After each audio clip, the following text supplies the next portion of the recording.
Hello बच्चों, चलिए प्रश्न को पढ़ते हैं। यहाँ पर लिखा है चित्र में दर्शाए अनुसार वी आयतन के किसी वायु कक्ष की ग्रीवा जो है बच्चों यानी गर्दन की अनुप्रस्थ काट का क्षेत्रफल ए है। तो इस ग्रीवा में स्मॉल एम द्रव्यमान की कोई गोली बिना किसी घर्षण के ऊपर नीचे गति कर सकती है। तो यह दर्शाइए कि जब गोली को थोड़ा नीचे दबा करके मुक्त छोड़ देते हैं तो वह सरल आवर्त गति करती है।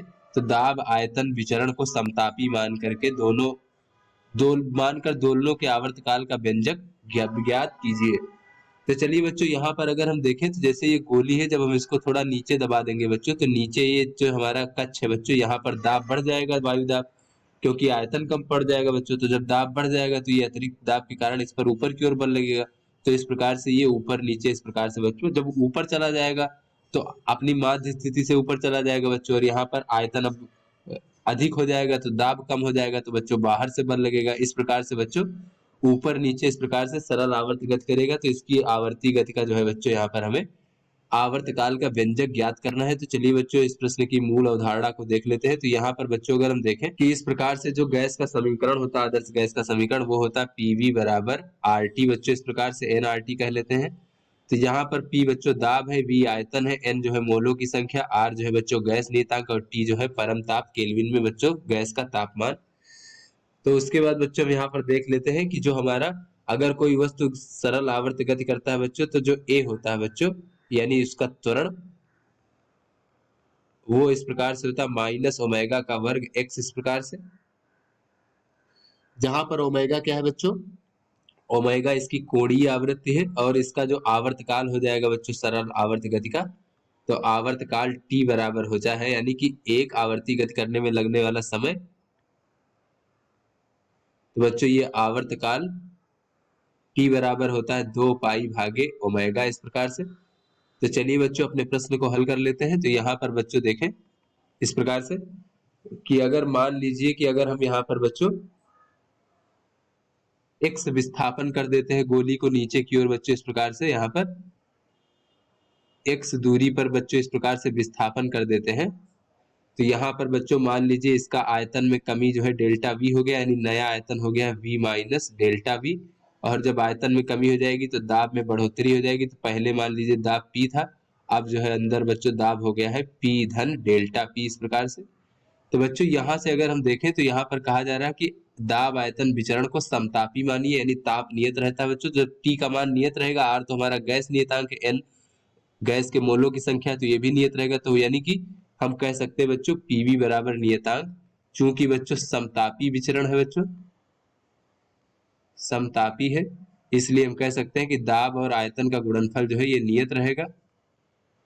यानी बच्चों पहले जो है अगर दाब P था और आयतन V था, तो बाद में भी दाब और आयतन का गुणनफल नियतांक रहेगा बच्चों, यानी P धन डेल्टा P बराबर और गुणे बच्चों V ऋण डेल्टा V, इस प्रकार से। तो यहाँ से देखें तो PV बराबर हो जाएगा PV ऋण P डेल्टा V और धन बच्चों डेल्टा P गुणे V और ऋण बच्चों डेल्टा P गुणे डेल्टा V।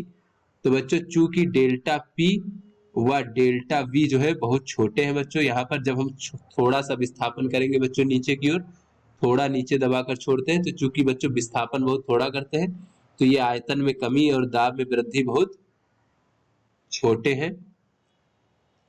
इसलिए बच्चों इन दोनों का जो गुणनफल होगा बच्चों डेल्टा P और डेल्टा V और भी अधिक छोटा होगा, तो इसका हम नगण्य मान लेते हैं बच्चों। तो यहाँ से बच्चों अगर हम देखें तो ये PV से PV कट जाएगा और शून्य हो जाएगा। तो यहाँ से बच्चों अगर हम देखें तो P डेल्टा V बराबर हो जाएगा डेल्टा P गुणे V। तो यहाँ से डेल्टा P बराबर अगर हम देखें बच्चों तो ये हो जाएगा P और गुणे डेल्टा V भागे V। तो यहाँ से बच्चों अगर हम आयतन में कमी देखें बच्चों, जब हम नीचे x खिसकाते हैं तो आयतन में कमी कितना हो जाएगा बच्चों, तो यहाँ पर ये अगर जितना आयतन यहाँ पर नीचे खिसका है उतनी ही कमी हो जाएगी बच्चों। तो आयतन यहाँ पर कितना हो जाएगा, आयतन में कमी ये हो जाएगा इसके अनुप्रस्थ काट का क्षेत्रफल बच्चों। तो यहाँ पर अनुप्रस्थ काट का क्षेत्रफल a है और गुणे जितना नीचे ऊंचाई तक या जितनी गहराई तक खिसकाया गया है तो x, इस प्रकार से। तो ये डेल्टा v का मान हो जाएगा। तो यहाँ से बच्चों हम डेल्टा p बराबर कह सकते हैं इसको p और a x भागे v, इस प्रकार से। तो ये डेल्टा p हो गया बच्चों इस प्रकार से। तो उसके बाद बच्चों अगर हम यहाँ पर देखें तो जब इतनी दाब में वृद्धि हो जाएगी डेल्टा पी वायु कक्ष के भीतर, तो दाब के कारण गोली पर ऊपर की ओर बल लगाएगा बच्चों। तो जब बाहर ऊपर जाएगा तो इतनी आयतन में कमी हो जाएगी, तो बाहर जो बच्चों इतना दाब में कमी आ जाएगी, तो बाहर अतिरिक्त वायु दाब के कारण बच्चों पुनः इतने ही दाब के कारण बल लगेगा अंदर की ओर।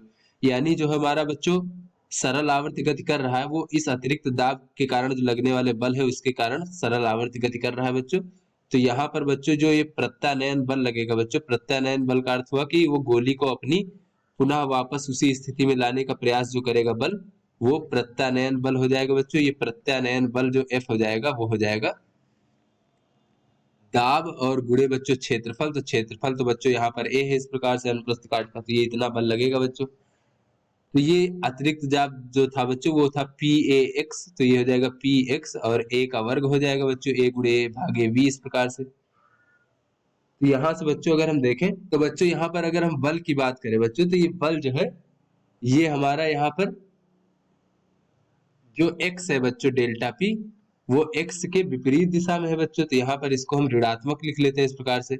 यानी कि जब हम नीचे की ओर दबाते हैं इसको, तब ये बल ऊपर की ओर लगता है, विस्थापन के विपरीत है बच्चों। तो यहाँ पर इसको हम माइनस कर लेंगे इस प्रकार से, तो ये हो जाएगा। तो यहाँ से बच्चों अगर हम देखें तो ये बल बराबर होता है द्रव्यमान गुणे त्वरण। यहाँ से बच्चों यहाँ पर हम देख लेते हैं त्वरण बराबर कितना हो जाएगा बच्चों, त्वरण बराबर हो जाएगा बल भागे द्रव्यमान, गोली का द्रव्यमान स्मॉल m है। तो ये हो जाएगा बच्चों यहाँ पर हमारा माइनस पी ए का वर्ग भागे बच्चों v और स्मॉल m, इस प्रकार से।